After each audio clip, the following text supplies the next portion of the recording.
think that the history of capitalism is such that it made a decision to base itself on selfishness or self-centeredness. That famous essay by Bernard Mandeville in praise of selfishness. That is the essay that turned Adam Smith around, had a profound influence on him, right? And it is what made him, make that turn. Because, he's a moral philosopher. And so his argument was basically, we've been trying to make human beings better, moral, for centuries. We're not making any progress. We're still these self-centered beings, and we are investing all of this time and energy into trying to be moral, right? And so Mandeville essentially said, well, you know, why are we fighting our own nature? Let's just acknowledge we are selfish creatures and, you know, see where it leads. Let us unleash all of this selfish energy rather than trying to inhibit it. And let's see where it leads. Right? And Smith basically, his basic response to Mandeville was, no, no, no, you can't just do this. Right? We know where it will lead. Right? Chaos. It's going to be Hobbes. It's going to be the Hobbesian world. Right? And so that is why Smith said, yes, we can be selfish, but we have to observe one rule, the rule of the market. We can only be selfish if we observe the rules of the market. Right? So Smith's view of capitalism, right, was that if the capitalists themselves decided to manipulate the market, right, then all bets are off. It's chaos. Right? But this is exactly what has happened. You see? And this is why we're in this crisis. Right? How do you come back from this decision to build this economic system on selfishness, on the assumption that human beings are fundamentally selfish, and that you should not build an economic system on the idea that human beings have ethical aspirations, that they want to be better, and that maybe we should, in fact, build the economy on who we are trying to be, you see, or who we are aspiring to be. This is the big change, you know?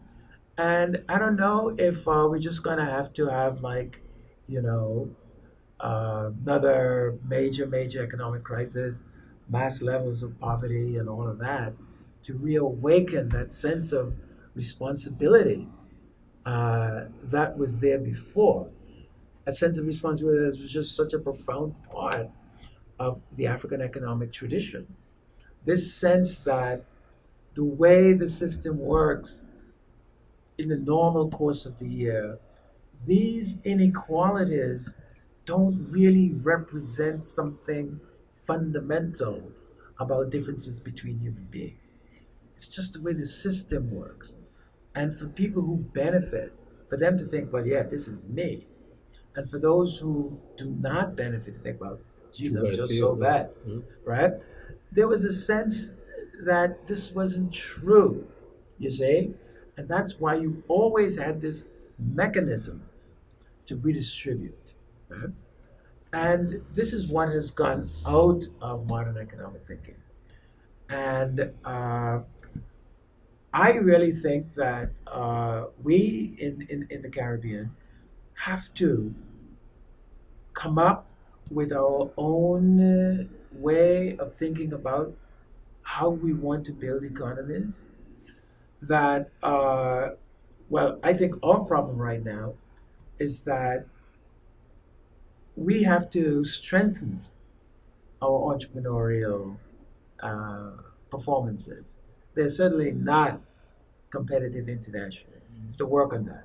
So the question is, do you, as you attempt to become more and more, right, competitive internationally, do you want to again bring out, or do we want to make a Mandevillean decision? Well, we're going to premise our economic activity on our deepest selfish nature. Or are we going to say, well, no, no, no, let's do it differently? We are going to try to uh, see where our ancestors got these redistributive norms from. Why did they go there? What was the significance of that? You know, why these cooperative traditions, right? All of those things. I think we have to see the errors of the European model of capitalism, right? And as we attempt to improve our own entrepreneurial traditions, keep in mind where we have come from as an African people. Well, at the expense of speaking about myself, let me commit a sin and say this.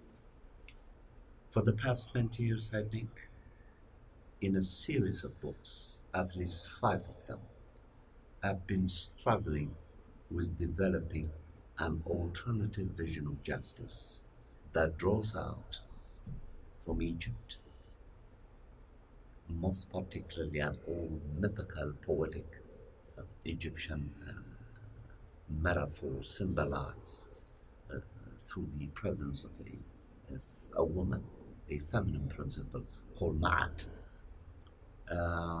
which had some remarkable characteristics, some of which I mentioned earlier: benevolence, righteousness, honesty, sincerity, and truth speaking, and have developed, I think, a new moral economy that I'm very proud of.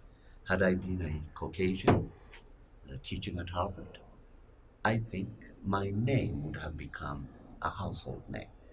I have devoted 20 years of thinking to this, but sadly, it hasn't. So now, an insight visited with me yesterday when one of the strategists, Geraldine, I think is his name, was speaking about changing the curriculum and penetrating these capitalist institutions at where they are vulnerable, namely the kindergarten stage, and give an alternative vision of what it means to be a human being. That we could be kind, potentially so. That we could be just, potentially so. That we could be honest, potentially so. But that we have not been told this. But there is this possibility for us that we could be exposed to very early on, as early as the age of 5, so that we can develop new natures. Manufacturers Fanon used to say, new human beings who don't just think for themselves, but think for others and think with others, and who take the challenge of justice, benevolence seriously, and make them new habits, and then disseminate this at this crucial time when the enemy is vulnerable, at black schools in particular, for black kids to have a self-empowering self and a sense of themselves. Hence, that singing that I did about the metaphoric meaning of the Battle of Adwa, which is a history of triumph, the presence of a Zara Yaqub, the presence of a mythical poetic concept called Ma'at. All these are part and parcel of Africana history. This has to be taught by hook or by crook. We somehow have to disseminate this if we are to really see change, not now, but for the future. I see my task as a seed plant. I'm very critical of moralism. You know, I think moralism goes nowhere. It's premised upon a fundamental mistake. which is it treats individual human beings as if we're gods. So the fact of the matter is the problems we're talking about is about the global manifestation of power, and that's a political thing. In fact, Fanon made it pretty clear, and there are others who have. I've been thinking, for instance, recently about how we think beyond justice of how we deal with these issues. And that's because you can have a lot of criteria of justice met. You just have to write out certain human beings as being pertinent to it. And here's one of the ways in which, for instance, we don't often think about this. You know, if you think about capitalism purely as capitalism, there's no reason there should be white wealth. Because at the fundamental question, you exploit whoever you can. Okay. Mm-hmm. However, a certain point in the history of capital accumulation, there was a decision to produce white wealth. Mm-hmm.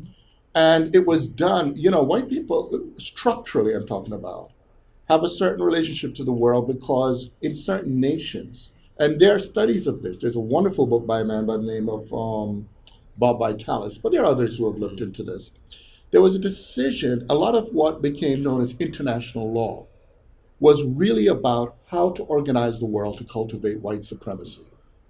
And if you look at even apartheid South Africa, it was about how to create white supremacy. Same with the United States.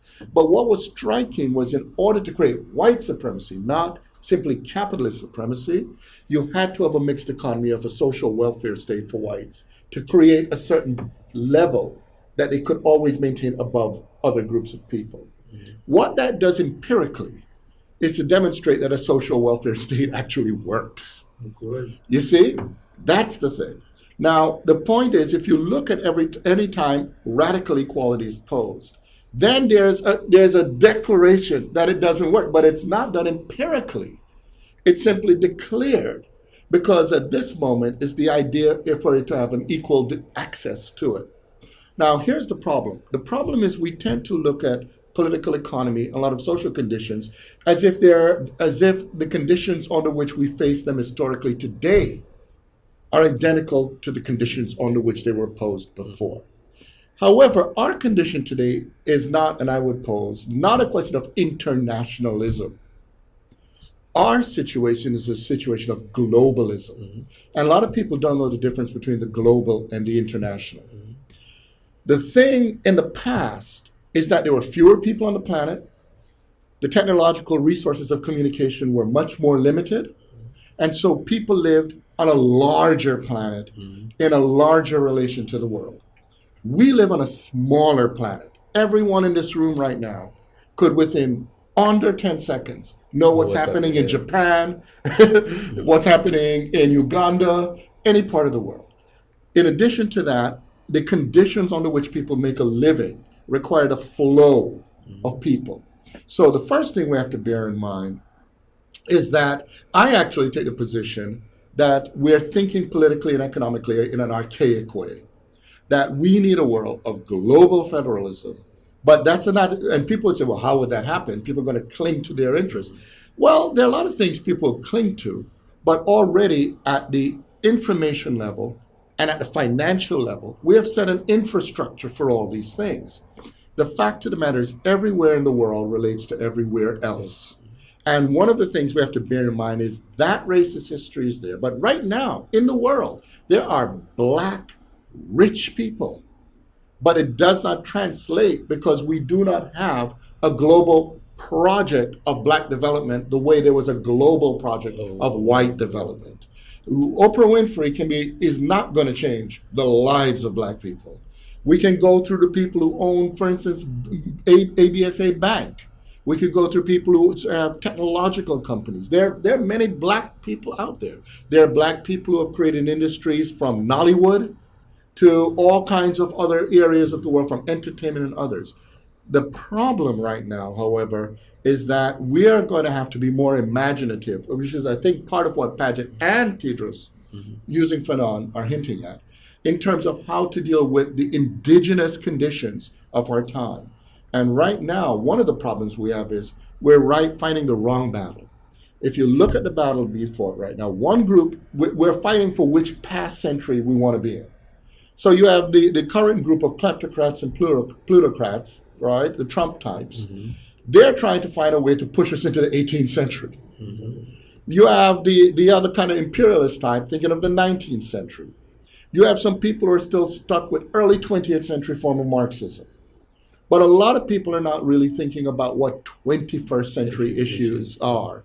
And a lot of the people who are really connected to it, not only our young people, but we have to also take some responsibility as older people, because we have one foot in the 20th century, but we're also part of the 21st century. And we're going to have to deal with 21st century problems. And they deal with everything from climate change to the very fact that what an economy is, the way economic flow is very different. And few people in the world today expect to die where they were born. And few people expect their children to work where they were born. So we're already in our sociology a global economy, and we now have to get out of our insular mentality and start to figure out a way to deal with that. Now that's going to require certain other kinds of thinking. One of them, of course, is how we're going to have to deal with the mechanisms of force. And right now, this is one of the dangerous things. The current arrangement, whether it's from Putin all the way to Zuma in South Africa, to Trump, and all the way to what we see in Turkey, what they're trying to do is they have now broken off an idea of economies that really think about the future. We're talking about a sociopathic concept. This is why I'm against the moralism, because it's all about you. And the problem is that if we're dealing with these sociopaths, they're not even thinking about a world for their children. So what we have to understand is we have to find a way to disempower them. And that requires we have to use our political and creative imagination on how to do that. It's a very real situation for the life of the planet and our species. I think my friend Lewis is misunderstanding me. What I'm contending is that, strictly speaking, although we are accustomed to thinking that we have a global understanding of justice, this global understanding of justice is sufficiently unglobal. Why? It does not include the southern understanding of justice that comes out from Africa and other non-European nations. No, I did understand your teachings. I don't think you did. I'm saying justice is not the issue. Yeah. That's what I'm saying. You're still talking about justice. I haven't finished. Of course I'm going to talk about justice. I devoted 20 years of my life articulating an interpretation of what justice means. And I have done this for the first time by including justice as understood by the Global South. I have just been invited, for example, to give a keynote speech in Bonn in November in a symposium, a conference on global justice. A certain German thinker who read my work by the name of Anke Granes chose me and Odera Aruka as interpreters of justice from the Global South, whose visions have been marginalized and never attended to, which led to someone who is organizing the conference to invite me to articulate my interpretation of justice. This interpretation of justice is going to be informed by African visions of the self. Until after we include the African presence, Southern presence, in the meaning of justice, strictly speaking, on a theoretical level, we don't even know what we are talking about. We don't know what justice is. The justice that has become globalized is the justice that is premised on the Hobbesian model, that justified selfishness and greed. The justice that I'm articulating is very critical of selfishness and greed. It gives us a new vision of what it means to a human being. I go after the black bourgeoisie, those who have made it, who have internalized greed and selfish as modes of being, as Lewis was contending. We have to change this. It has to be articulated in writing, good writing. And then push it to kindergarten, as I said. Then we can reject justice. Until after we create institutions that would make it possible for human beings to eat 3 times a day. We cannot afford to reject the necessity of articulating an understanding of justice. We simply cannot. We better correct our our understandings of what justice is not. The European model that we have internalized has to be critiqued. We have to check ourselves. Well, let Okay, me so just- okay. all right. So let's let Luis have one last The comment, last and one? then No, and no, then I'm no, not not the done last yet. one. A comment, and then I'll let I think no, the no. Antiguan should have the last No, word. no. and then I'll let him round up. You can make you. I think you wanted. One of the to- reasons I'm very critical of all this justice and moralistic stuff, it's an interesting area of thinking, but there's a reason Freud and Fanon were very critical of justice. Ultimately, you could talk about justice all you want. That depends on people's capacity to be sufficiently guilty and motivated by it. The fundamental issue, they say, is you need social health. And social health is a situation in which you can, as a society, realize, for instance, that you do not put something as vital as the economy in the hands of sociopaths. The fact of the matter is, the institutions talk the most about justice and moralism are the centers of where all these people who are destroying the world today, they were well trained with all the nuances of how to talk about certain brands of justice. We can offer them other models, but they are sufficiently fortified in terms of their sociopathologies to be able to understand it instrumentally. You see what I'm saying? But there are more issues at work. And I do think there's a normative life beyond justice that we need to do. In other words, I see justice as part of it. And I do agree with Teodros when he's looking into the question of Ma'at, mainly because Ma'at, and not only Ma'at, a lot of other ancient concepts understood that justice was a subcategory of a broader constellation of how human beings take responsibility for the world. But, if we actually put power in the right places, the truth of the matter is those people's moral sensibilities become irrelevant. And just one point, and then it comes back down to is whose responsibility it is. I mean, you talk about a psychopath, but who are the politicians? Who has What I that was saying is we need a responsibility? transition from moral responsibility to political responsibility. Right, and political responsibility is different. is That's the big problem. Where what helps neoliberalism, what helps the advancement of capitalism, is the centering of moral responsibility because it gives the illusion of individual control over reality. The fact of the matter is political responsibility is the distribution of power which facilitates the condition for communities and institutions to affect the world. Political responsibility is very different because here's the thing about political responsibility. You have political responsibility even if you behaved individually morally different. If Antigua right now was to find a way to destroy half the planet, it's irrelevant if one Antiguan said, I didn't vote for that. They're going to hold Antiguans responsible for it. Moral responsibility isn't the issue. Political responsibility is. It's a different kind of animal. And we need to understand what that is.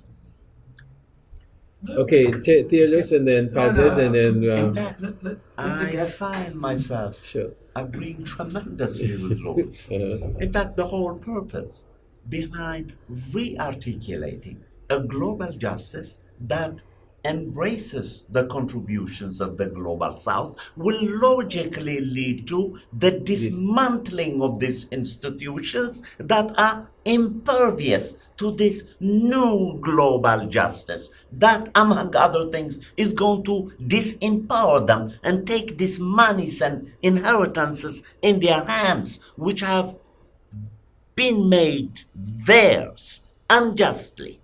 And for the first time, they will be redistributed by those who've been working from dusk to dawn, who've been marginalized, once they are given a new vision of the self.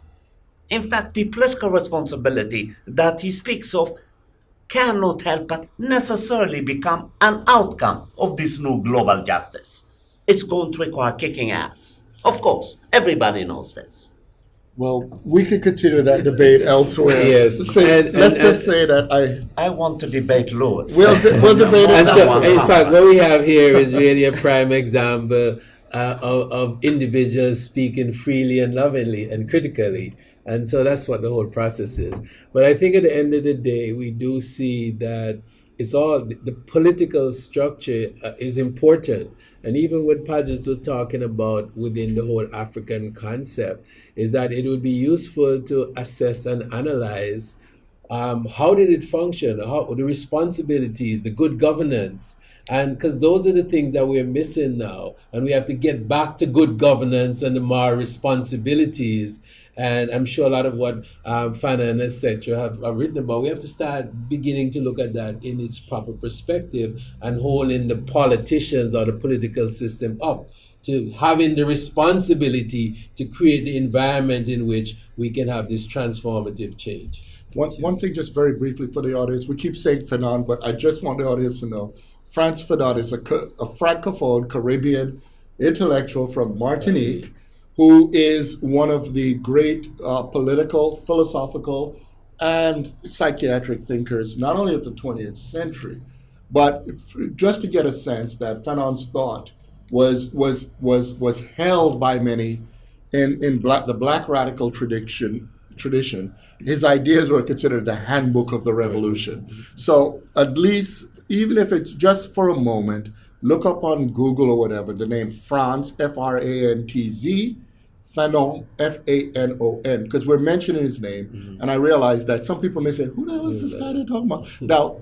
we know him, and everybody should know him, but in a way, like we could say Garvey in the Caribbean in a way that's very different, because Fanon also had a lot of impact on the continent of Africa and also Europe. So just for the audience, it's a good idea just to at least let your children know who he is. Well, we've come to the end of this discussion, and I really would like to express, on behalf of the Antigua Barbuda Association and our president, Professor Paget Henry, to really thank both of Professor Gordon and Professor Kiros, and as well in his own rights, Professor Henry, for taking the time to have a discussion which we hope will be the beginning of many other discussions that will affect our people, not just in Antigua, but in the Caribbean and around the world. So thank you all very much. And it was a pleasure having you in Antigua, and safe travels back home. And I'm sure that at some point in the future, we will take this to another level. Pleasure, Don. Thank you. Pleasure. Thank you for the interview.